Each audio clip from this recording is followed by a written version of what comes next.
4. Okay? Okay. Loaded. Firing.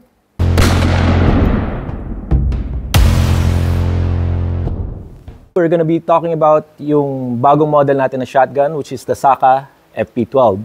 Ang Canadian version nito is, I'm not sure kung ano yung actual brand, pero it's the Enforcer na very popular sa Canada. One of the things kung bakit maganda tong shotgun na to is kung mapapansin mo, by itself, just looking at it, astig yung datingan niya. Tactical kasi siya eh.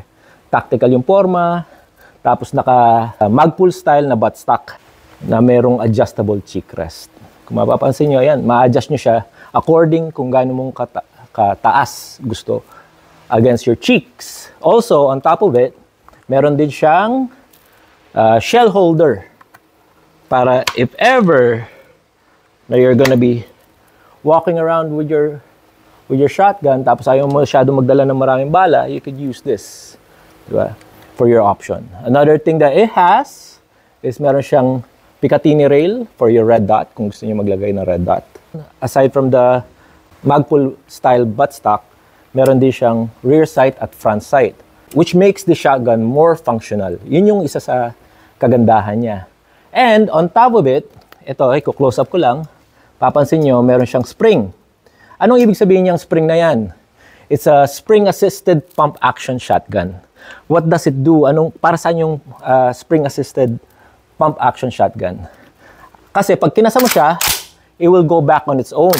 It will load the bullet by itself.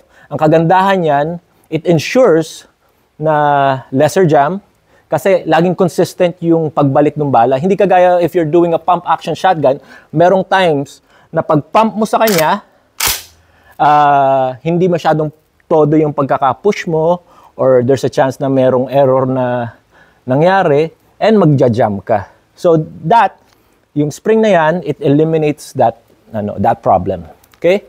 So isa pa, another thing that I like about the shotgun, yung Saka FP12, is the fact na folding siya. Anong kagandahan ng folding shotgun? It makes loading ammunition so easy para madali ka makapag-load, di ba? So, pakita ko lang sa inyo. So, we're gonna load all the bullets. 4 rounds. So, kung maglo-load ka,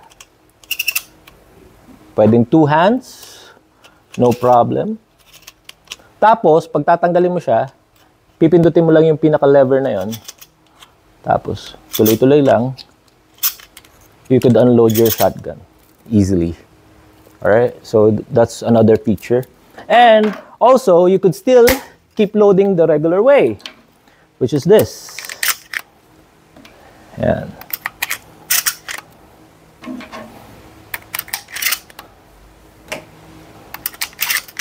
Okay? So, yun. Tapos, pag kinasa, loaded. Another reason bakit maganda itong folding shotgun natin, it makes carrying the shotgun much easier. Bakit? Ang liit ng footprint niyo. So, you could just put it in a gun bag or gun case na you don't need to have long range. Also, one thing that it has is ang barrel length niya is 14.5. What does it mean? It's more maneuverable compared sa ibang mga shotgun na long barrel. Kung mapapansin nyo, di ba sa security, ang nakikita natin most of the time is yung pistol grip lang na shotgun.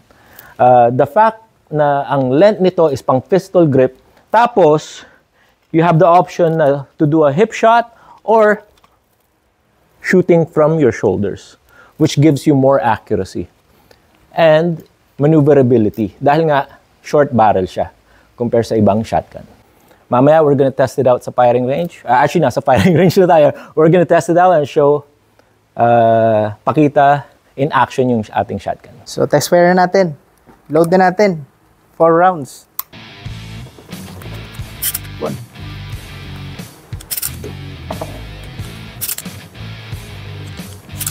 Four. Okay?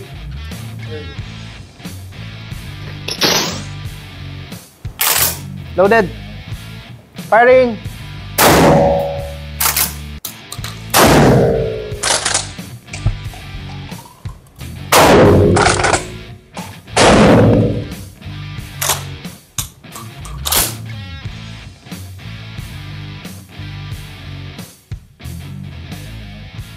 Saka arms, FP12, ang galing.